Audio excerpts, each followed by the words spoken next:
Hey, what's going on everyone, this is iReviews back with another video, and today we're talking about a very serious security flaw on iOS 13. Now before I even get started with this video, I just want to say to you, don't install iOS 13 beta. This is very serious and you should not install it on your device. If you have been planning to do so, just wait until Apple fixes this problem. Don't install it. Hopefully they will do with beta 4, even though I doubt it because it has recently been reported, but hopefully they will maybe push a few days the iOS 13 beta 4 and go ahead and fix this huge bug. This bug has been reported on Reddit on iOS beta, so you can find the original post right down below in the description of the video. So here's what I'm talking about. You go to settings and right here you will find passwords and accounts, and right there at the top you will find websites and app passwords. So these are all the passwords, your information that you save for the autofill feature. So basically you go ahead, you want to log into a website, you don't have to put your information every time you go there, it will autofill them for you,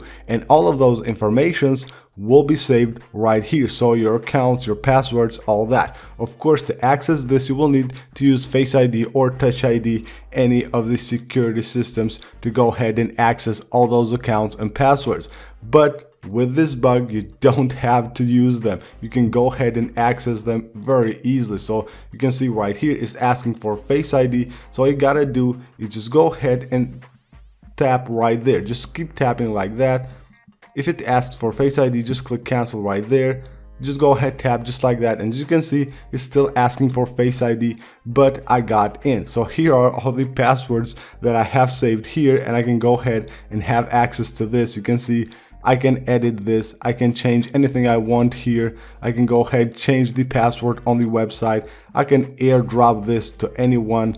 You can see the password and the username right there can be airdropped, and that's really annoying. So this is a very serious security bug, so you should stay away from iOS 13 until this gets fixed. As you can see right here, you can copy the passwords, you can airdrop the passwords, you can do anything from here. So of course you will still need to have access to an unlocked device, because you will have of course to unlock the device in order to get to the settings. But for anyone with iOS 13, just make sure you don't give your device to someone, because they might be able to go ahead and access all your accounts and passcodes. So be aware with what you're doing. Hopefully Apple will fix this very soon. So that's it for this video guys. Thank you for watching, and I'll see you on the next one.